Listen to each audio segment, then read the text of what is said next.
सोचिए, एक ऐसी जगह जिसके नाम में ही बाघों की दहाड़ सुनाई दे और जिसकी मिट्टी आज भी महाभारत की कहानियां सुनाती हों। आज हम सफर पर निकलेंगे बागपत के, एक ऐसी जगह जहां हजारों साल का इतिहास आज की सच्चाई से मिलता है। तो चलिए शुरू करते हैं ये कमाल का सफर। अब सवाल ये है कि क्या कोई एक शहर बाघों की भूमि भी हो सकता है और महाभारत का एक अहम हिस्सा भी? सुनने में थोड़ा अजीब लगता है ना, लेकिन बागपत के मामले में जवाब है बिल्कुल हाँ। और पता है, यही सवाल हमें सीधे इसके शानदार अतीत के दरवाजे पर ले जाकर खड़ा कर देता है। तो सबसे पहले चलते हैं इसके पहले अध्याय पर, व्याघ्रप्रस्थ, एक प्राचीन भूमि। देखिए, बागपत की कहानी ना इसके सबसे पुराने नाम से ही शुरू हो जाती है। एक ऐसा नाम जो हमें सीधा पौराणिक काल में खींच ले जाता है। तो ये व्याघ्रप्रस्थ, इसका मतलब क्या है? सीधा सा मतलब है बाघों की भूमि। लेकिन कहानी सिर्फ इतनी नहीं है, इससे भी बड़ी बात पता है क्या है? इसका कनेक्शन सीधा पांडवों से था। जी हाँ, ये उन 5 मशहूर प्रस्थ में से एक था जिसे पांडवों ने खुद बसाया था। मतलब सोचिए, इस जमीन की तो नींव ही एक महाकाव्य पर रखी गई है। अब आते हैं कहानी के दूसरे हिस्से पर, महाभारत की गूंज। देखिए, बागपत का महाभारत से रिश्ता सिर्फ उस नाम तक ही नहीं है। नहीं, यहाँ के इतिहास में एक ऐसी साजिश की कहानी दबी हुई है ना, जो आज भी सुन के रोंगटे खड़े कर देती है। नाम है लाक्षागृह। जी हाँ, वही लाख का महल, जो असल में पांडवों के लिए एक धड़कता हुआ मौत का कुआं था। और कमाल की बात देखिए, महाभारत की ये इतनी बड़ी और भयावह घटना जिस जगह पर हुई वो आज के बागपत के एकदम पास है।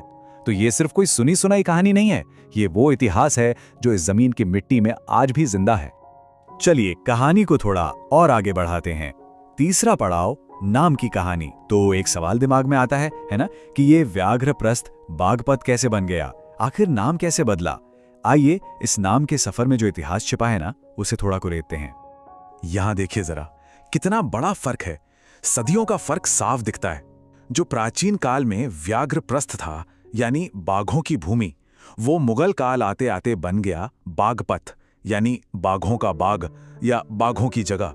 और सबसे मजेदार बात क्या है कि मतलब तो लगभग वही रहा, बस भाषा बदल गई, अंदाज बदल गया। और ये हमें दिखाता है कि कैसे वक्त के साथ नई संस्कृतियां पुराने इतिहास को, यूं कहिए कि अपना लेती हैं और उसे एक नया रंग रूप दे देती हैं। अब कहानी एक बहुत बड़ा मोड़ लेती है। चौथा अध्याय, 1857 की क्रांति। अब हम पौराणिक कथाओं और मुगल काल से निकलकर सीधे आ पहुंचते हैं ब्रिटिश राज में। एक ऐसा दौर जब बागपत की जमीन ने सिर्फ कहानियां नहीं बल्कि बगावत की असली आग देखी। वो साल था 1857। 1857 ये सिर्फ एक साल नहीं था, ये वो चिंगारी थी जिसने पूरे देश में आजादी की एक ऐसी ज्वाला भड़काई थी जिसकी लपटें दूर दूर तक गईं। और आपको पता है, इस ज्वाला को हवा देने वालों में बागपत के लोग कहीं पीछे नहीं थे, बल्कि सबसे आगे खड़े थे। सोचिए, जब क्रांति की वो लहर उठी तो बागपत के खेतों में हल चलाने वाले हाथों ने हथियार उठा लिए थे। यहां के आम किसानों ने, खेतियोरों ने अंग्रेजी हुकूमत को सीधी चुनौती दे डाली। किस लिए? अपनी जमीन के लिए, अपनी आजादी के लिए। ये कोई ट्रेंड सेना नहीं थी, ये तो बस आम लोग थे जो अपनी धरती की इज्जत के लिए लड़ रहे थे। चलिए अब आते हैं कहानी के 5वें और आखिरी पड़ाव पर, एक नए जिले का उदय। सदियों का इतिहास पार करके अब हमारी कहानी 20वीं सदी में कदम रखती है।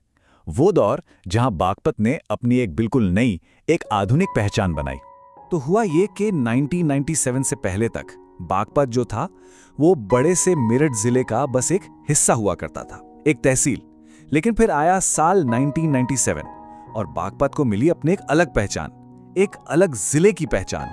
और ये सिर्फ कोई कागजी या प्रशासनिक बदलाव नहीं रहा, नहीं, ये तो इस इलाके के लोगों की सालों पुरानी उम्मीदों को और इसके इतने शानदार इतिहास को एक आधिकारिक पहचान मिलने जैसा था। तो आज का बागपत कैसा है?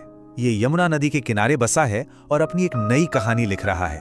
लेकिन इसकी मिट्टी में आज भी इतने राज दफन है ना, कि वो आज भी बाहर आ रहे हैं। यहाँ जब भी पुरातत्वविद खुदाई करते हैं, इतिहास का एक नया ही पन्ना खुल जाता है, बिल्कुल वैसे ही जैसे हम इस कहानी की एक एक परत खोल रहे हैं। तो आज का बागपत दरअसल 3 चीजों का संगम है। एक तरफ है सनौली, जहां खुदाई में हजारों साल पुरानी सभ्यताओं के सबूत मिल रहे हैं, दूसरी तरफ है पुरा महादेव मंदिर, जहां आस्था का सैलाब उमड़ता है। और हाँ, लाक्षागृह की वो कहानी तो है ही जो हमें हमेशा याद दिलाती है कि यहाँ सच और कहानी, इतिहास और मिथक कैसे एक दूसरे में मिले हुए हैं। प्राचीन, आस्थावान और ऐतिहासिक, यही है बागपत की आत्मा। तो व्याघ्रप्रस्थ यानी बाघों की भूमि से लेकर आज के एक मॉडर्न जिले तक बागपत का सफर वाकई कितना लंबा और दिलचस्प रहा है। अब सवाल यह है कि जिस जमीन की मिट्टी में इतनी सारी परतें हों, इतनी कहानियां डबी हों, उसका भविष्य आखिर क्या शक्ल लेगा? इसका जवाब तो शायद आने वाला वक्त ही देगा। पर एक बात तो पक्की है, बागपत की कहानी अभी खत्म नहीं हुई है। अभी तो कई पन्ने खुलने बाकी हैं।